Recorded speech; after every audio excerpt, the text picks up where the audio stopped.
Hello, boys and girls. Welcome back to the Roaming Startup Show. It's still me, Professor Hans von Puppet. Today, Zach and Bob will visit with Heath Dill about his lovely Kickstarter campaign, Medium Rare and Back, a Tolkien Cookbook. Oh, that does sound delicious. Let's take a look.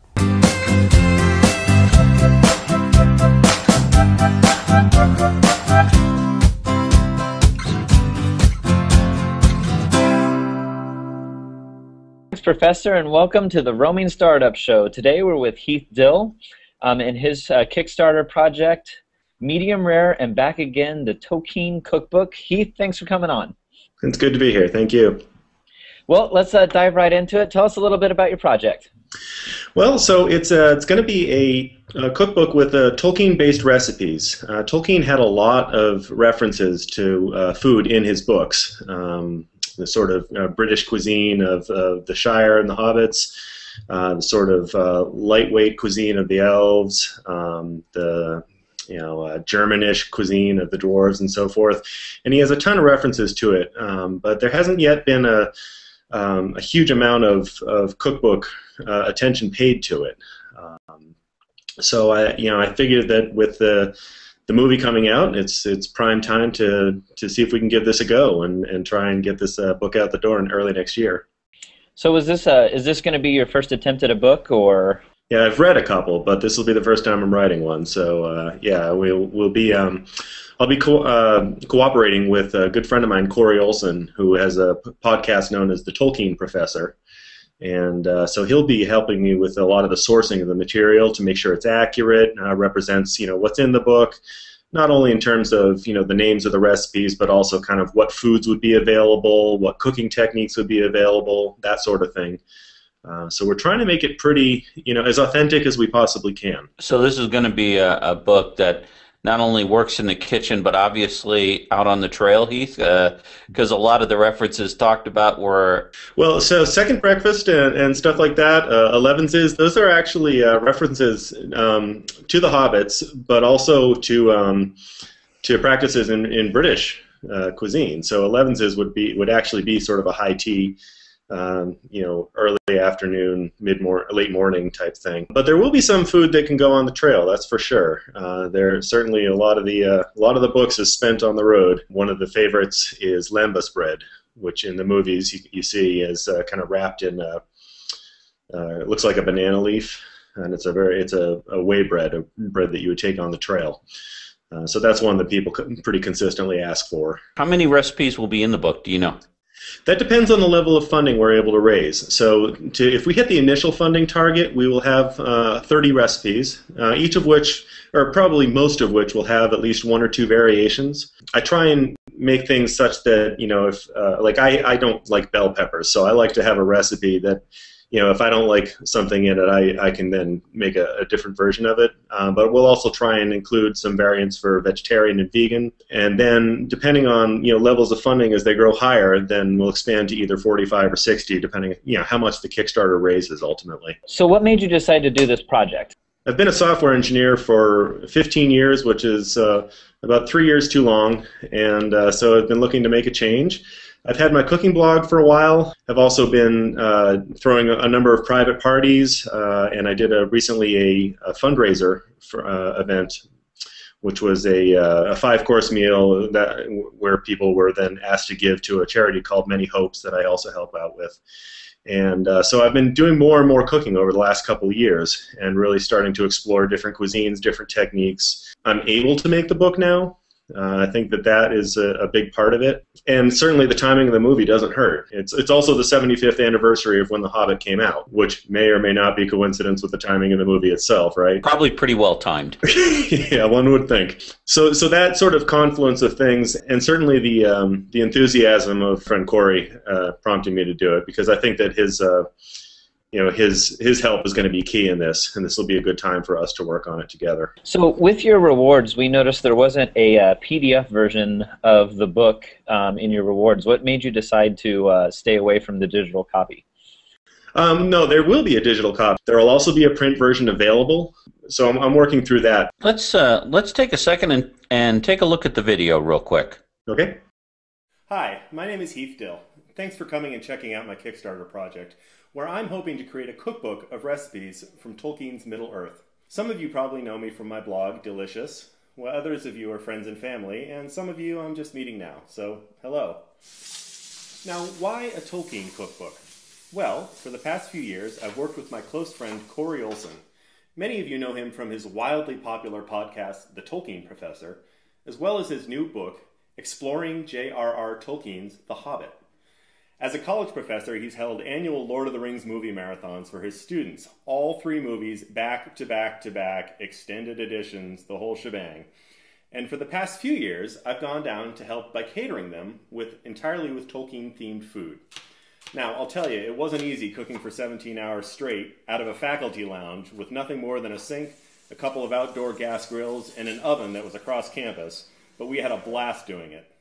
So I'd love to build a full-fledged cookbook based on food from Tolkien's universe, and with your help, we can make it happen.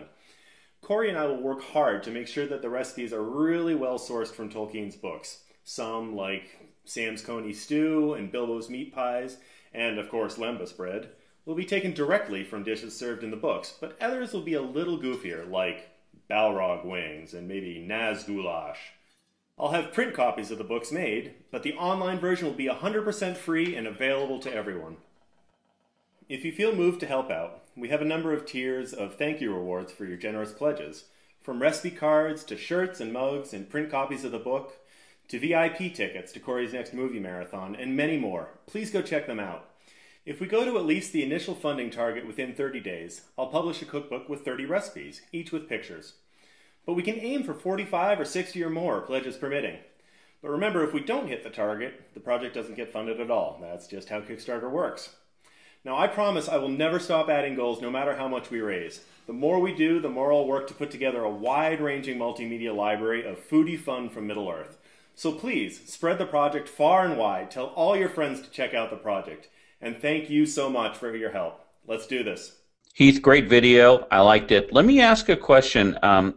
Talk to me a little bit about how you're planning on getting the product out. You mentioned the website. When you go through ebook, are you looking at using Amazon to do publication on demand? Have you thought about that? Yes, I've looked into publication on demand. I've explored, I think at this point, 4 different publish on demand publishers.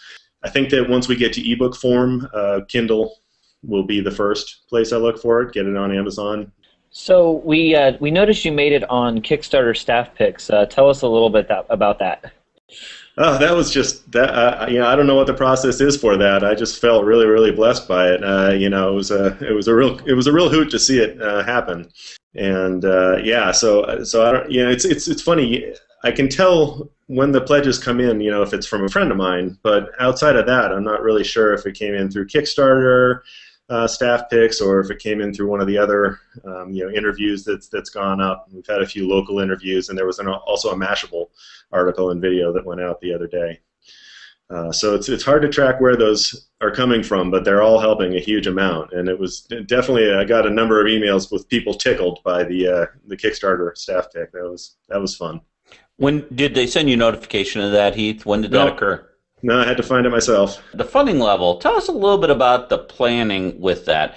What did you use to budget where your funding level was going to be needed at? Yeah, so I'll be, one thing is I'll be, doing this full time. So that's, as much of it as it's a labor of love. I'm going to have to keep the lights on and so forth. But also, I think that each recipe, probably the ones I'm most familiar with, I'll be able to get away with doing them once or twice. But ultimately, I'm going to be buying a lot of food and working through it. I do really want to get a professional photographer in, so that's going to cost a fair amount. I've consulted with a few of those. And then there's the price of printing T-shirts, printing books, all that stuff. So the budget works out to where it'll be a good month and a half if we get to the base funding level where I can really work pretty solidly. How long ago did you start putting your network together? Was this something that you'd been working on? Did you utilize your existing blog and the podcast you mentioned? Talk a little bit about how you formed your network. Yeah, so probably mostly just through friends and a number of people that I've known over the years who happen to be in the right place. Some of it's been very fortuitous. it's not every day that you have the idea to write a Tolkien cookbook and your best friend happens to be nicknamed the Tolkien professor, you know. That sort of stuff came together pretty nicely. But I think that, that for the most part, it's been very, very good luck. You guys, I think, saw it through a friend who posted to a local listserver here. That's correct. And yeah, I got a couple other leads from that of local articles, and then a national writer who I don't think is published yet, so I'm going to keep that under the vest. But and having the right connection to a friend of a friend at Mashable, all these things helped enormously. So it just happened to be a good 10 years of networking kind of led to this. And when did you decide you wanted to go forward with this project? How long ago before you actually launched it did you put everything together? The video came together about a week and a half before, and that was kind of the last thing. And then it was just a matter of making sure that all the my ducks were in a row in terms of the Kickstarter page. In terms of when I actually first really started to put this together for real, because we had been talking about it for a while. But I think that was probably about 2.5 months ago. I started actually researching how does Kickstarter work. If you do get funded, when do you get the money? What are the costs? How much is their cut, and so forth, and how do the rewards work? So 2.5 months ago is about right. Now, did you pick other or look around at other crowdsourcing networks, or did you just look solely at Kickstarter? Yeah, Kickstarter's the biggest, and so I really only looked there. I mean, certainly Indiegogo is out there for other projects. Indiegogo takes a different cut than Kickstarter does, but it's also a little more flexible in terms of what kind of projects it'll host. So if in Kickstarter, you're supposed to fund a project, something that you're doing. In Indiegogo, you can fund I want to start a business and have it be an open-ended thing, whereas Kickstarter requires you to refine your goals and have it be on some point closed-ended. Once I'm done with this, I will have produced a book. If we raise enough money, I will hopefully have produced other things and will continue to produce them. But so that's kind of how Kickstarter, and Kickstarter is also the most widely trafficked. You mentioned you're involved in a food blog. Tell us a little bit about that. Yeah, so that's called Dillicious. A little play on words on my last name. It's actually an ancient family joke that we find funny. I'm sure nobody else would, but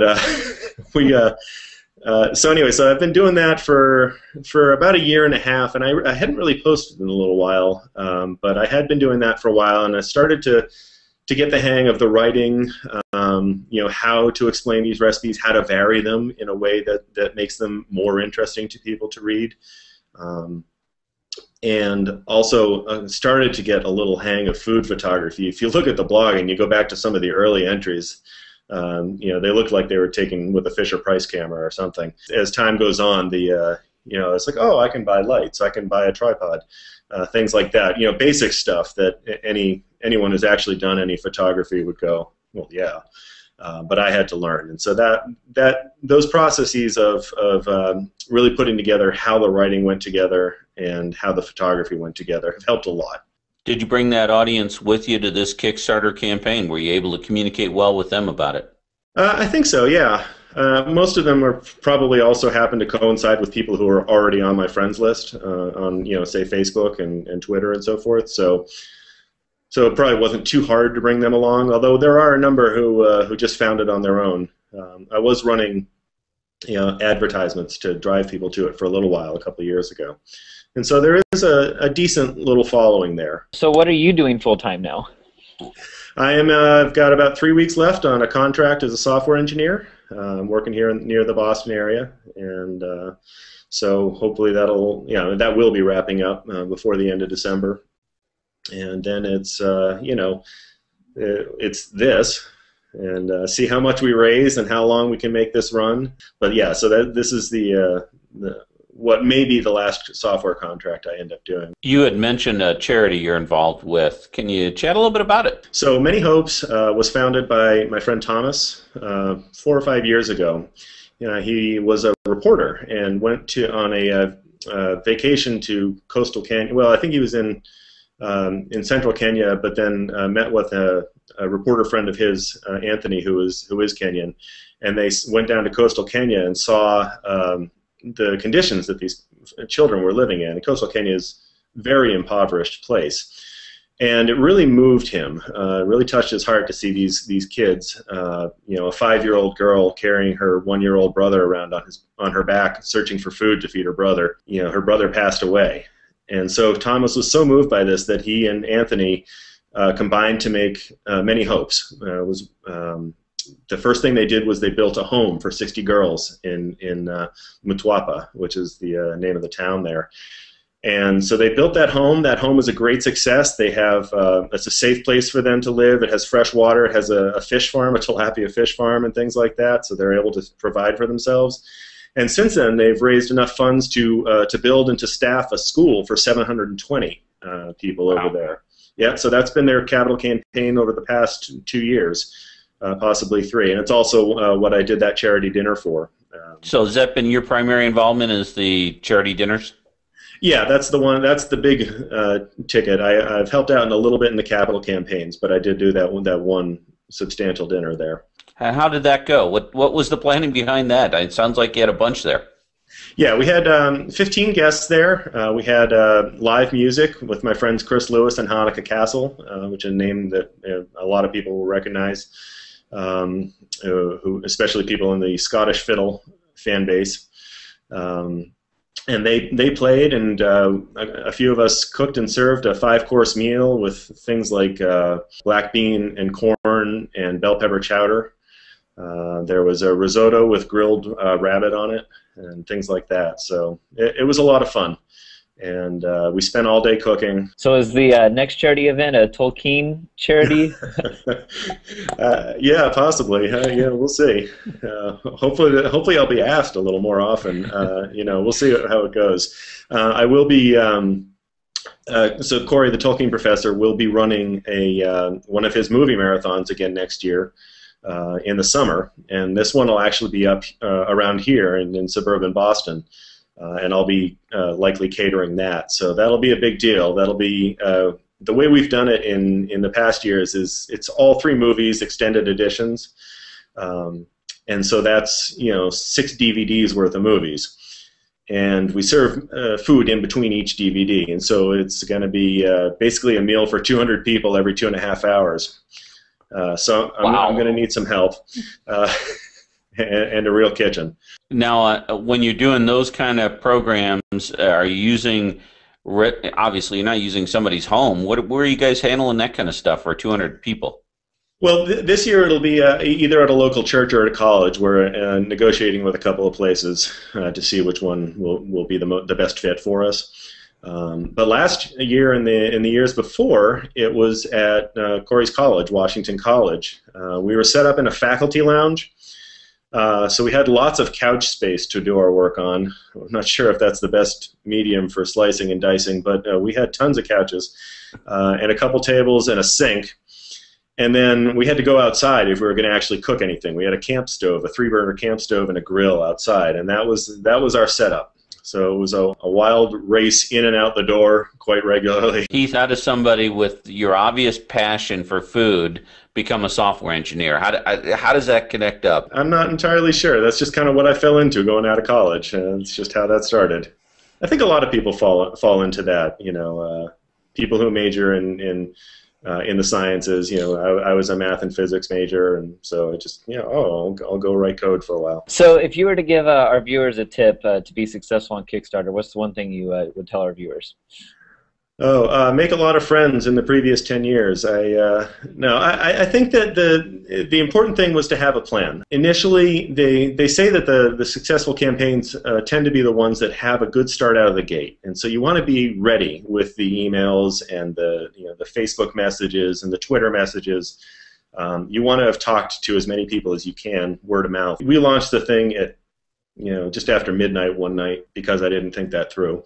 And and so we launched it just after midnight, but the next morning I had the emails to 750 different people ready to go, and 4 different emails depending on what kind of group. Were they family? Were they friends from church? Were they friends from college, etc.? And so those emails went right out the door, and in the first day I had 30+% of my pledges. And that's continued, and people do keep sharing it on Facebook. I'm trying not to saturate people's Facebook feeds too much, but people are sharing it and getting the word out. And I think the next phase will be that we'll reach out on Twitter. We're going to start finding people who are engaged in the Tolkien Twitter world and start reaching out to them and sharing what we're doing with them and seeing if they'll help. There's kind of different phases. The friends and family phase happens quickly if you've got all your ducks in a row, and then you have to work on kind of expanding your horizon past that. Well, Heath, I got to tell you, I'm a backer. I really like Appreciate the look that. of the book, so I can't wait to see it out there. I highly recommend to our audience, if they get a chance, to get on Kickstarter and take a look at Rare and Back Again, Medium Rare and Back Again, a Tolkien Cookbook. It looks great. I can't wait to see it out. Well, I really appreciate it, and thanks for having me. No problem. We'll hopefully get you back on after you're successful, chat a little bit about what you learned out of the process. Absolutely, I'd love that. All right, Heath, take care. Take care, guys. Oh, well, thanks for joining us, boys and girls. Wasn't that a wonderful conversation with Heath Dill? I was so interested in the food comparisons between the dwarves and the Germans. Tune in next week and we'll learn more about how to fund your dreams with crowdfunding. Till then, keep on dreaming and don't get tied down with any strings.